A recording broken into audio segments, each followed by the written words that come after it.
하나님의 말씀 사사기 14장 피실까요? 지난 시간에 이어서 오늘 삼손 이야기 한 번 더 나누도록 하겠습니다. 사사기 14장 4절 말씀입니다. 사사기 14장 4절 말씀 우리 같이 함께 합독하겠습니다.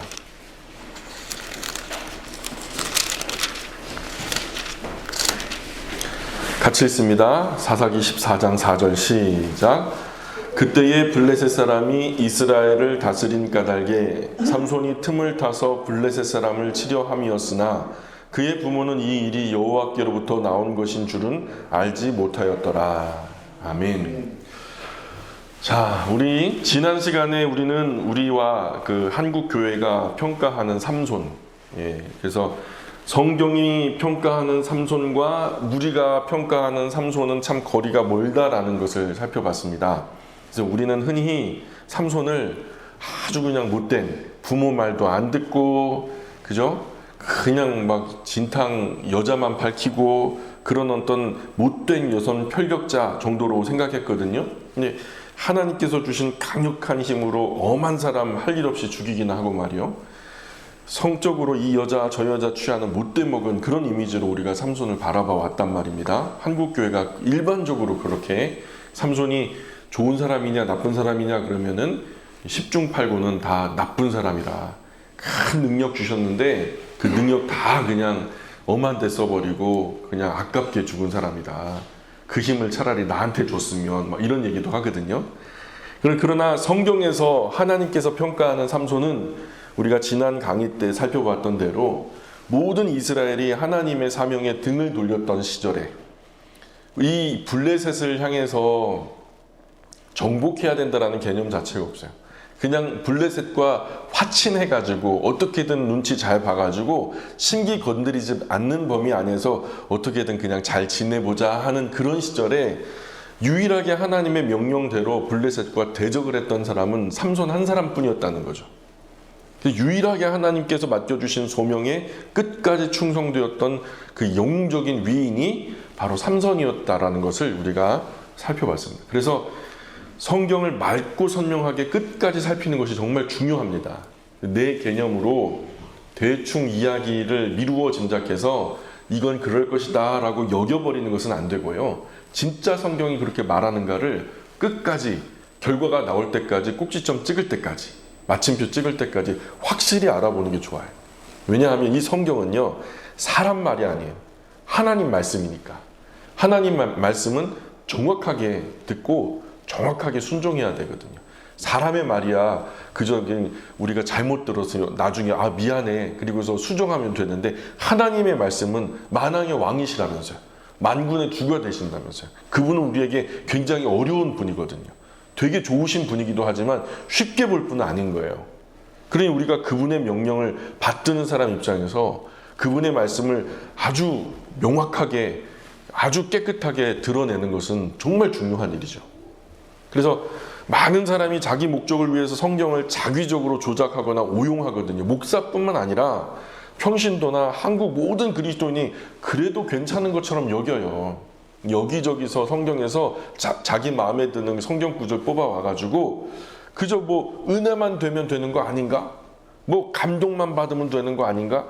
뭐 결과만 좋으면 되는 거 아닌가? 이렇게 여겨버리거든요.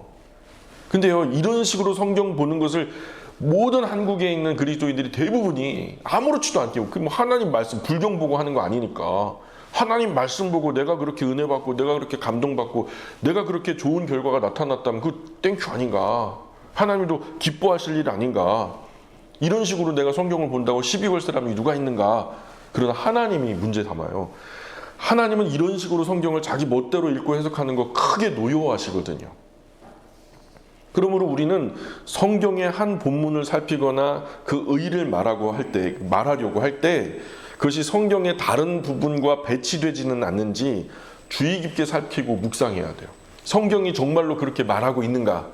진짜 그건 내 생각이 아니고 성경 자체가 그렇게 말하고 있는가? 이거를 확인해야 된다는 말이에요. 누구 눈으로? 내 눈으로. 성경을 읽는 내 자신이 영혼이 걸린 문제고 영원한 시간, 영원한 처소가 달린 문제라면 우리가 100년 미만 가지고 살아가는 이 육체를 위해서도 우리가 꼼꼼하게 약 설명서도 읽고 운동할 때도 운동하는 것도 이렇게 막 주의 깊게 살펴서 운동도 하고 약도 먹는다면 우리가 영원한 거처를 결정하는 이런 영혼에 관한 부분에 있어서 성경이 말씀하는 것을 우리가 얼마나 더 정확하게 읽어내야 되냐는 거죠. 우리가 한국 교회 많은 그리스도인들이 벌써 성경을 향해서는 무조건 그냥 뭐 지지함에 따라서 그냥 좋은 게 좋은 거다 이렇게 그냥 치부해 버리고 가는 게 절반이거든요. 예를 들어서 내가 어떤 본문에서 어떤 성경 인물 이야기를 읽었을 때 성경을 읽는 동안에 순간적으로 이 성경 인물에 대해서 아주 멋진 아이디어 소재나 굉장히 은혜 받을 수 있는 적용점이 딱 떠올랐어요. 이야, 이게 내 상황하고 딱 맞네. 지금 이게 하나님이 나한테 주시는 음성이네. 이렇게 뭔가 입맛에 딱 맞도록 내 입에 마치 넣어주는 떡처럼 너무 달게 들어왔단 말이에요. 근데 그것이요, 그렇게 떠올랐다 해도, 그런 놀라운 아이디어 소재가 생겼다 해도 그것이 성경의 다른 부분에서 지지받지 못하는 이야기라면 그 생각은 틀린 거예요. 아무리 내 상황에 맞고 내 입에 잘 맞는 떡과 같아도 그것은 하나님의 말씀과 배치된다면 그것은 그렇게 적용하면 안 되는 거거든요. 그러나 많은 사람이 이런 경우에 그것을 깊게 생각하지 않아요. 성경을 자기 입맛에 맞게, 감성에 맞게, 목적에 맞게 아무렇게나 자기 편의에 따라 쉽게 해석해버리죠. 제가 볼 때 우리나라 많은 교회에서 행해지는 이런 주의 깊지 못한 제 멋대로 방식의 해석과 적용은요, 이미 치명적인 수준까지 올라갔어요. 큐티라고 하는 미명하에 아침에 뭐 불경 읽지 않고 성경 읽으니까 뭐 얼마나 감사해요. 성경 읽으면서 근데 해석과 적용은 내 마음대로야. 이게 치명적인 수준까지 와서 내가 생각한 그 편견, 성경을 통한 편견에 감싸여서 하나님이 뭐라 말씀하시는지는 중요한 게 아니고 이것이 내 일상에 어떤 의미가 있는지 이것만 생각한단 말이죠. 내가 달라질 생각하지 않고 하나님의 말씀은 나의 삶을 돕는다, 이 정도로만 여긴다는 거죠. 주부가 바뀌어버린 거죠. 작은 교회, 큰 교회, 유명한 교회, 무명한 교회, 뭐 많이 배운 목회자, 작게 배운 목회자 할 것 없이 다 뭐 CTS나 CBS나 뭐 라디오를 통해서 들려오거나 아니면 텔레비전을 통해서 들려오는 그런 메시지를 볼 때 정말 우려할 만한 메시지들이 너무 많다는 거예요. 앞서 지금까지 제가 수십 차례 설명드렸잖아요. 벌써 지금 뭐 한 70차례 이상 우리가 잘못 알고 있는 성경을 지금 파고 있는데도 더 나와요. 더 나온다니까요. 그러니까 우리가 성경에 대해서 얼마나 많은 오해와 오류들을 가지고 있는지 아주 쉽게 본문 앞뒤 맥락만 주의 깊게 읽어도 그 중에 절반은 해소돼요. 예, 절반은 그 오해와 우리의 잘못된 편견이 바로잡아져요. 그리고 건강하게 쓰여진 주석 한 번만 펼쳐서 살펴봐도 이게 세계 그리스도인 사이에, 세계 교회 사이에 이렇게 해석하는 것이 건강한 건가 건강하지 않은 건가를 쉽게 분별할 수 있대요. 10 중에 9은요, 100개 중에 99은 다 바로잡을 수 있어요. 지난 시간에 이어서 우리 삼손 얘기를 좀 더 해보죠. 지난 4월 26일 날 강의를 들어보지 못한 분은 꼭 들어보시고 오늘 강의를 연속으로 들으셔야 이해가 깊으리라고 생각해요. 삼손에 대해서 한 번 더 생각해보는 이유는 지난 시간에 우리 강의만으로는 의구심을 가지는 분들이 있을 수 있다고 생각해요. 내가 여태까지 삼손 그렇게 봤는데 목사님 지난 시간에 그 30분, 40분 그 설명한 것 가지고 그간 내가 수십 년 동안 삼손에 대해서 그렇게 생각하고 있었던 걸 쉽게 바꾸려고 하지 마세요. 나는 목사님하고 그런 생각에 동의하지 않아요. 이렇게 하시는 분들이 있을까 봐 오늘 한 번 더 준비를 했어요. 자, 이번 강의에는 주로 삼손을 도덕적으로 표매하는 사람들이 주의를 기울이지 않아서 앞선 강의에서 설명한 실수를 범하게 되는 부분을 몇 가지만 더 살펴보자고요. 이 내용, 지난주 강의를 함께 묶어서 연속으로 되게 돌아가셔서 지난주 강의와 이번 주 강의를 연속으로 들어보신다면 훨씬 더 유익하리라 생각해요. 자, 특별히 주의해서 보셔야 될 것은 삼손의 각각의 사건들, 삼손의 인생이 성경에서는 되게 작은 분량으로 우리에게 소개되고 있거든요. 근데 그 삼손의 몇 장에 소개된 삼손의 인생의 분량 속에서 여러 사건들이 소개되고 있죠. 근데 그 각각의 사건들마다 성경이 눈여겨보는 각각의 사건들마다 항상 뭐가 수식되고 있냐면 성령이 충만하게 임하셨다. 이것이 언제나 반복되고 있어요. 뭐가 반복된다고요? 성령이 충만하게 임하셨다. 성경은 빠짐없이 그렇게 기록하고 있어요. 자, 사사기 14장 전반부로 한번 가보세요. 우리 방금 읽었던 부분이기도 한데 이 삼손이 블레셋 여자와의 결혼에 관해서 이제 나오는 부분이거든요. 삼손을 색양경 끼고 보는 점과 또 이방 여자와 결혼에 대한 통념 때문에 성경에서 분명히 이방 여자와 결혼하지 말라 그랬잖아요. 그러니까 이 이방 여자와의 결혼은 악하다라고 하는 이 편견 때문에 삼손의 생애와 관련해서 첫 번째 나오는 이 사건에 대해 대다수 사람들이 잘못된 평가를 내리거든요. 사사기 14장에 보면 삼손은 딥나에서 블레셋 딸 중 여자 하나를 봐요. 1절에. 그리고 그 여자와 결혼을 하려고 해요. 2절에. 14장 1절 2절 한번 보죠. 같이 읽어볼까요? 사사기 14장 1절 2절 시작. 삼손이 딥나에 내려가서 거기서 블레셋 사람의 딸들 중에서 한 여자를 보고 올라와서 자기 부모에게 말하여 이르되 내가 딥나에서 블레셋 사람의 딸들 중에서 한 여자를 보았사오니 이제 그를 맞이하여 내 아내로 삼게 하소서 하매. 자, 삼손에 대해 잘못된 선입견을 가지고 보면 이 본문에서 삼손이 이방 여자와 결혼하려고 했다라는 점만 부각시켜서 보게 돼요. 어찌 이스라엘 관내에 있는 그 국내에 있는 경건한 여성 중에서 한 사람을 택해서 결혼하지 않고 어찌 이방 여자와 결혼하려고 했냐? 이 자체가 삼손은 글러먹은 거다. 이런 편견. 그러나 성경은 분명히 이 사건에 대해서 이런 주석을 달고 있어요. 우리가 한 절만 보니까 문제가 돼요. 그 앞뒤 맥락만 읽어보면 이해가 달라져요. 자, 우리 아까 읽었던 사사기 14장 4절 볼까요? 이제 다르게 보이실 거예요. 뭐가 다르게 보이냐? 읽어보시면 알아요. 14장 4절 시작. 그때에 블레셋 사람이 이스라엘을 다스리는 까닭에 삼손이 틈을 타서 블레셋 사람을 치려 함이었으나 그의 부모는 이 일이 여호와께로부터 나온 것인 줄은 알지 못하였더라. 아멘. 자, 이 생각은 누구로부터 나온 생각이었다고 성경은 증언하고 있어요? 여호와 하나님. 맞아요? 확실해요? 이방 여자와 결혼하는 이거 누구 아이디어예요? 여호와 하나님. 비록 나중에 삼손이 드릴라로 인해서 그의 사명에 그 치명적인 상처를 입고 망쳐버리는 것은 분명해요. 그거를 제가 지금 얘기하는 거 아니에요. 그러나 그가 사역을 시작하는 부분에 있어서 하나님 앞에 순전한 마음이 있었으면 절대로 부정할 수 없어요. 그건 분명해요. 하나님을 향해서 충성된 마음이 분명히 있었어요. 삼손이 여기서 그 이방 여자와 결혼하려고 했던 이유는 성경의 증언에 의하면 그 이방 여자를 사랑해서가 아니에요. 그 이방 여자의 얼굴이나 몸매가 매력적이거나 예뻐서도 아니에요. 틈을 타서 블레셋 사람을 치려 함이었기 때문이다 라고 성경은 설명해 주고 있어요. 또 이것을 성경은 여호와께로부터 나온 것이라고 말해요. 즉 여호와 하나님께로부터 나온 생각이라고 부연 설명하는 거예요. 혹시 오해할까 봐. 우리 한국 그리스도인들이 대충 읽고 오해할까 봐 성경이 친절하게 그 생각 아니다. 삼손이 나빴기 때문에 그렇게 한 게 아니야. 이건 여호와 하나님께로부터 나온 생각이었다고 설명하고 있는 거예요. 이 일이 여호와께로부터 나온 것이었다는 이 구절은요, 우리 모두의 논리와 변명의 입을 닫기에 충분한 내용 아니에요? 그렇죠? 여기까지 얘기하면 벌써 100교회 중에 99개 교회는요 저를 이단이나 아니면 괴짜 목사로 봐요. 그게 맞냐? 덮어놓고 그냥 하대하고 막 그래요. 자, 근데 실제로 이 이후에 일어나는 일련의 일들에서 삼손은 오로지 블레셋을 괴멸시키는 데만 지대한 관심을 갖는 것을 확인할 수 있어요.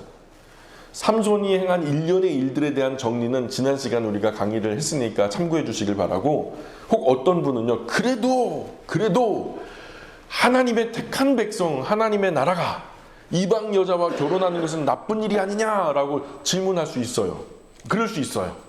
잘 모르시면 그렇게 질문할 수 있어요. 이 부분을 설명하자면 그 자체로 이방 여자와의 결혼이라고 하는 주제 하나로 다시 하나의 강의를 만들어야 될 정도로 설명이 조금 들어가야 돼요. 그러나 간단하게 언급하자면 이방 여자와의 결혼을 무조건 나쁘게 볼 수 없는 성경적인 근거가 있어요. 자, 예를 들어 볼까요? 출애굽기 2장에 보세요. 모세는 미디안 제사장의 딸 십보라와 결혼했죠. 맞아요? 거기는 택한 백성 아니에요? 밖이에요? 밖이에요. 이방 여자예요. 민수기 2장에서 모세는 구스 여인과 결혼하죠. 이방이거든요. 여호수아 2장에서 기생 라합은 가나안 여자로서 대표적인 이방 여인이에요. 그런데 가나안 여자로서 예수님의 조상이 되잖아요. 룻기에서 룻은 어때요? 모압 여자죠. 이방 여자예요. 그래서 예수님의 족보에 또 들어가고요. 이방 여인이기 때문에 무조건 문제 삼으려면 보아스가 비판받아야죠. 룻을 왜 드려요? 룻은 이방 여자인데 왜 그와 결혼하냐고요. 보아스는 경건한 사람이었어요? 경건하지 않은 사람이었어요? 경건한 사람이었어요. 근데 경건한 사람이 어떻게 이방 여자와 결혼하려고 생각을 해요? 그럼 보아스도 마찬가지로 삼손과 같이 비판받아야죠. 사무엘하 3장에 보면 다윗도 그 아내들 중에서 그술왕 달메의 딸이 있었어요. 이방 여자예요. 이 외에도 성경에는 이방 여인과 결혼했다라는 이야기가 많이 있고요.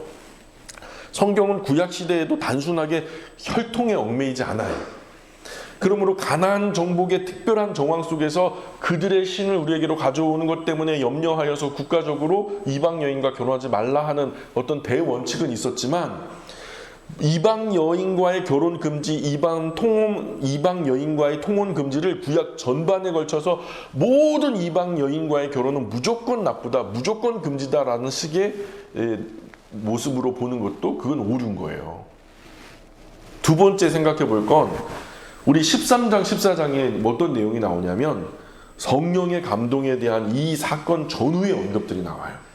자, 우선은 어떤 사건을 일어나기 전에 여호와의 영이, 하나님의 영이 그에게 감동하셨다라고 하면은 하나님이 그 일을 지지하는 거예요? 반대하는 거예요? 지지하는 거죠. 하나님의 영이 감동을 하시면 야, 우리 너 그 힘써 그 일을 해라 라고 하나님이 응원하시는 거죠.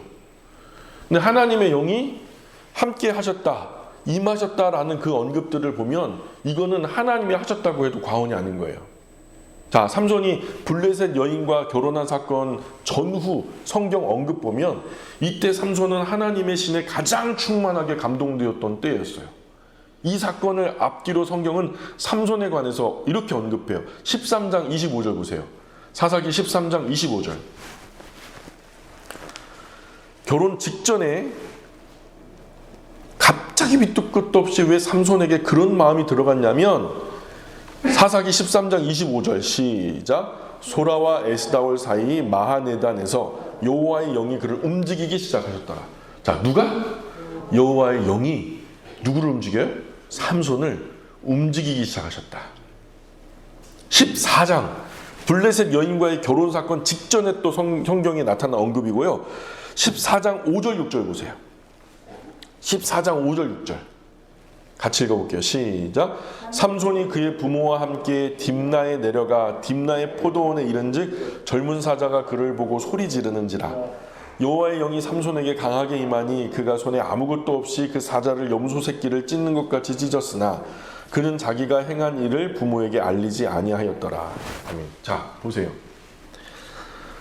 여기에도 6절에 뭐가 임해요? 여호와의 영이 삼손에게 강하게 임했다. 근데 말 그대로 염소를 찢듯 찢었다? 맨손으로? 이거 이해 가요? 저는 그 다큐멘터리를 보고서 그게 가능하다는 걸 알았어요. 그 이누이트족이 그 술록을 잡는데요.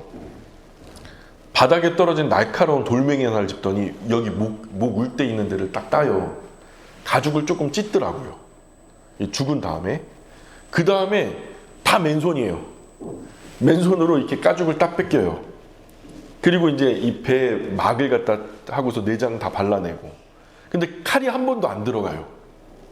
그냥 맨손으로 그냥 찢은 거예요. 마치 그렇게 집에서 가축들 능숙한 그 목축업자들이 양을 이렇게 도축하듯이 삼손이요 아주 그냥 그 사자를 아주 쉽게 도살했다는 거예요. 자, 그런데 그것도 삼손이 그냥 힘자랑하고 지 멋대로 막 오만 방자해가지고 사자를 그렇게 죽인 것이 아니라 어떻게 됐대요? 하나님께서 하게 하셨다는 거예요.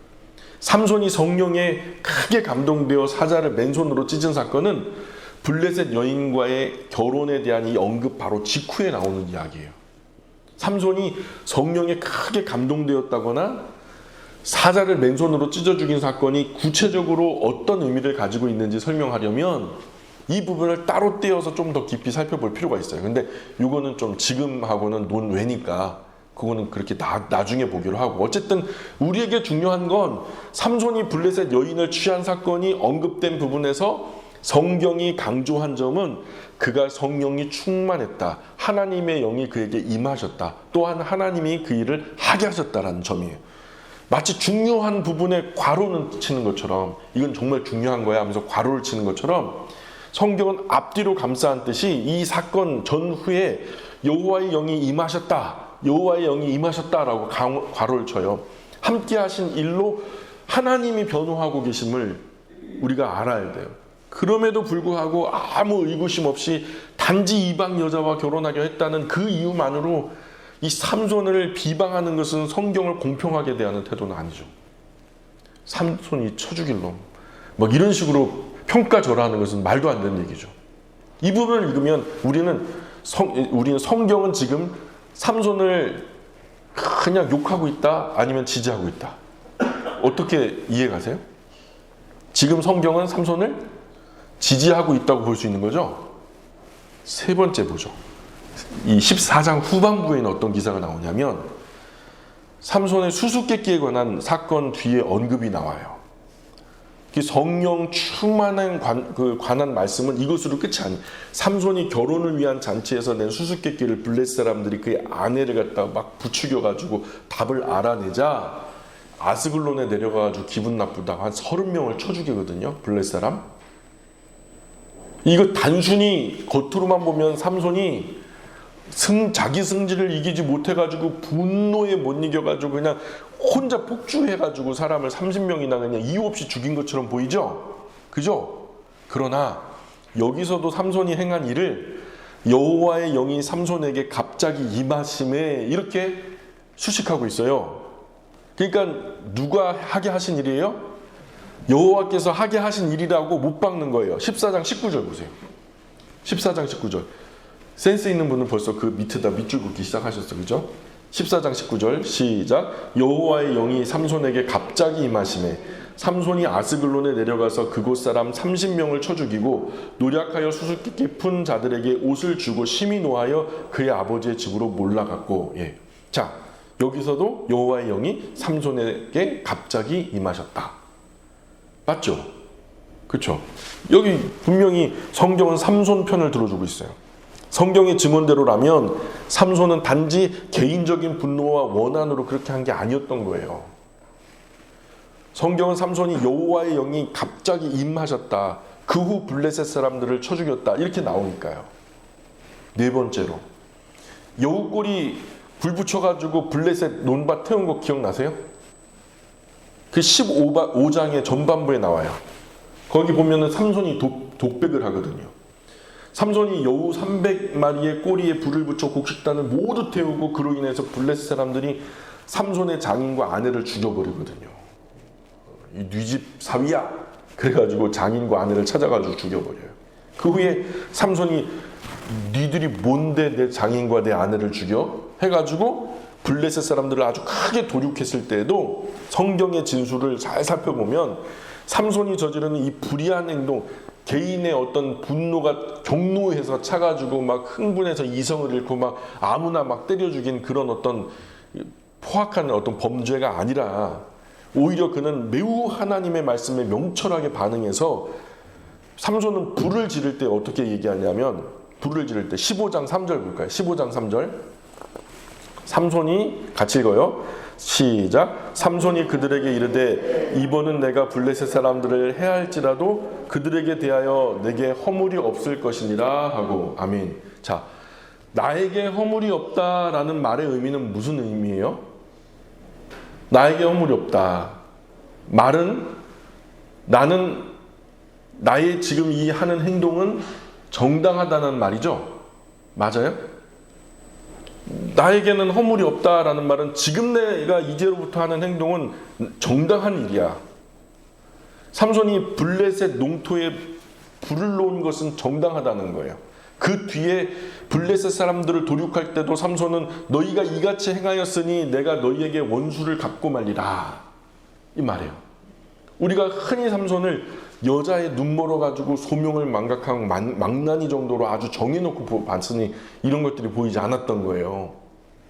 때문에 드릴라에게 현혹되기 전에 다른 일에 대해서도 진짜로 큰 선입견을 가지고 삼손을 아주 형편없는 사람으로 우리가 그렇게 편견을 가지고 바라보고 있었던 거죠. 하지만 삼손은 불의하게 행동하지 않았다는 거예요. 그는 정말로 정당하게 행동했어요. 그는 성령으로 충만했을 뿐만 아니라 하나님이 자신의 행동을 의롭다 하실지 불의하다 하실지 잘 알았던 거예요. 하나님 눈치 보는 사람이었다니까요. 이스라엘에서 유일하게. 그리고 다섯 번째로 라맛 레히에서 나귀 턱뼈로 1000명을 때려 죽일 때 15장 하반부에 나와요.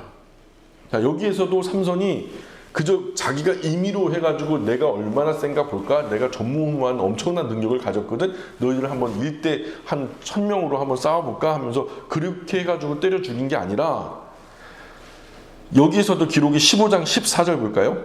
사사기 15장 14절 또 읽어보죠. 시작. 삼손이 레히의 이름에 블레셋 사람들이 그에게로 마주 나가며 소리 지를 때 여호와의 영이 삼손에게 갑자기 임하심에 그의 팔 위에 밧줄이 불탄 삼같이 그의 결박되었던 손에서 떨어진지라. 자, 여기서도 어떤 기록이 나와? 여호와의 영이 삼손에게 갑자기 임하셨다. 그래서 유다 사람 3000명이 삼손을 결박해요. 유다 사람이면 삼손의 적이에요? 아니면은 그 동포예요? 동포잖아요. 근데 유다 사람 3000명이 삼손을 결박해가지고 블레셋 사람들에게 넘겨줘요. 이 너무 황당한 기사잖아요. 자기들을 구원하기 위해서 하나님께서 보낸 사사를, 자기들의 구원자를, 마치 예수님이 인류를 구원하기 위해서 이 땅에 오셨잖아요. 근데 그 메시아의 땅에 그 노른자위 같은데 예루살렘 한가운데 서신 예수님을 그 가장 먼저 맞으면서 막 환영하고 찬송하고 해야 할 그 종교인들이 그 예수님 어떻게 해요? 때려 죽이죠. 십자가에 못 박아 죽이죠. 그런 것처럼 삼손이 그들의 구원자로서 하나님이 보내셔서 그들 가운데 서 있는데 이 3000명이 그 12지파 중에서도 가장 강력하고 정통성이 있다라고 하는 유다지파 3000명의 사람들이 삼손을 갖다가 결박을 해가지고 누구에게 갖다 바쳐요? 블레셋 사람들에게 갖다 바쳐요. 동포가. 그 유다 사람들 앞에서는 자기가 힘을 감추고 있으면서 이 결박된 끈을 갖다가 끊지 않고 있다가 블레셋 사람들에게 넘겨졌을 때 결박을 갖다 불탄 삼실 끊듯이 그냥 툭 끊어버리고 나귀 턱뼈, 그냥 생 나귀 턱뼈 하나를 갖다 땅에서 주워가지고 그때부터 막 도륙하기 시작하는데요. 이 장면을 우리가 생각해봐요. 1000명이나 죽이잖아요. 이 장면에서도 역시 성경에서는 뭐라고 얘기하고 있어요? 여호와의 영이 갑자기 임하셨다. 분명히 기록되고 있죠.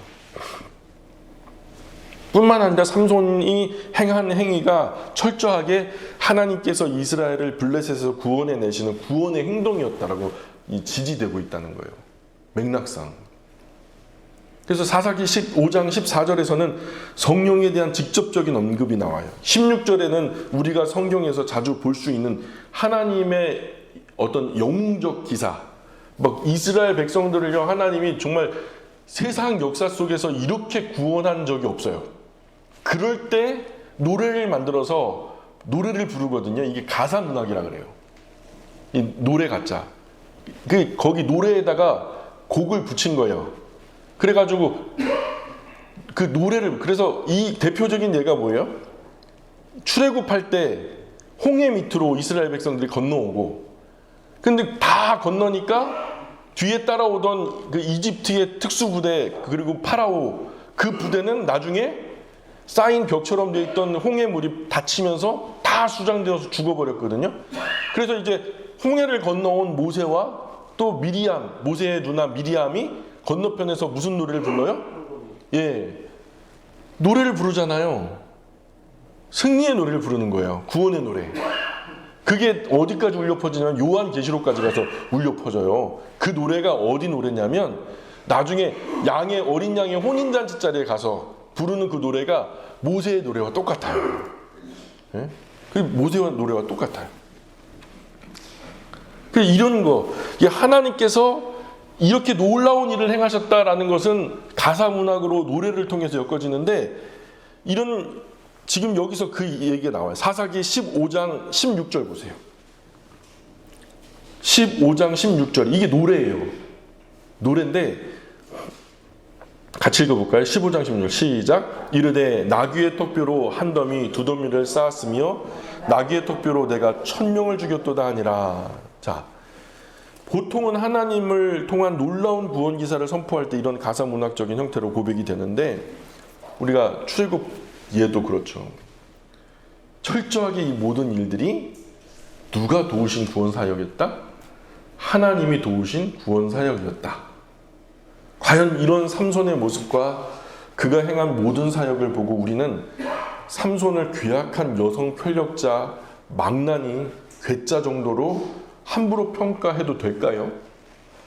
하나님은 삼손을 이스라엘의 영웅으로 인정하고 계시는데 우리는 그 막대먹은 페인 취급해서 그렇게 우리가 인식하고 성경을 읽어도 될까요? 그리고 끝으로 한 가지만 더 생각해 봐요. 삼손이 한 번의 실패로 인해서 여호와의 영이 그를 떠나가시죠. 그럼 성경에 분명히 그렇게 기록되고 있으니까요. 그런데 그 후에 그가 마지막으로 죽을 때의 사역 역시 하나님은 영웅적인 기사로 평가하고 계신다는 거예요. 이렇듯 성경은 삼손을 구원자로 칭송하고 있어요. 삼손 자신과 삼손이 행한 모든 사역들은 구석구석 여호와의 영이 그를 감동시켰다라고 증언하고 있어요. 하나님의 감동으로 삼손이 그렇게 행동했다고 언급되고 있는 거예요. 이런 내용들은 모두 무시해버리고 삼손은 부모 말도 안 들었다, 하나님 말씀도 안 들었다, 그저 삼손은 여색에 빠졌다, 술과 여자에 그냥 막 타락했다, 우리는 삼손 같으면 안 된다, 뭐 이런 이유로 무조건 그를 갖다가 막 폄훼하고 이방 여자와 결혼했다. 그렇게 하면은요, 성경을 정말로 잘못 읽는 거죠. 지난주 강의와 오늘 강의 제대로 들으신 분이라면 삼손에 대해서 다시 새롭게 보게 되셨을 거라고 믿어요. 삼손은 영적으로 어두운 캄캄한 밤 같은 구약의 암흑 시절에 작은 태양, 그의 이름이 작은 태양이라는 뜻이거든요. 작은 태양처럼 빛을 비추기 시작한, 즉 구원을 시작한, 내가 삼손을 통하여 구원을 시작하겠다 하잖아요, 하나님께서 지난 시간에. 그래서 구원을 시작한 사사였어요. 물론 그 구원의 끝은 사무엘이 마침표를 찍고요. 사사 시절 이스라엘을 향한 하나님의 구원이 삼손으로 시작되어 사무엘로 끝나는 이 위대한 역사가 사사기 끝에 나타난단 말이에요. 삼손은 이렇게 하나님께서 세우신 이스라엘의 구원자였던 거예요. 때문에 성경은 삼손을 믿음의 사람으로 칭송하고 있고요. 보이지 않는 믿음이 보이는 현상으로 실현된 진짜 믿음의 용장, 믿음의 사람이라고 히브리서 11장에서는 칭송하고 있는 거예요. 구약에서도 삼손은 위대한 사사, 신약에서도 삼손은 위대한 사사라고 칭송하는데, 믿음의 사람이라 칭송하는데, 유독 한국교회 그리스도인들만 삼손은 되먹지 못한 사람으로 이해되고 있다는 거예요. 이런 오류를 우리가 바로잡고 앞으로 성경 읽을 때 삼손이 힘도 세잖아요. 나중에 천국 가서 혼나면 안 되죠. 그러니까 오해를 푸시고, 여태까지 오해했던 거 사과하시고, 앞으로 읽을 때는 삼손에 대해서 바른 눈으로 성경을 읽었으면 좋겠습니다. 오늘 여기까지 할까요? 기도하겠습니다.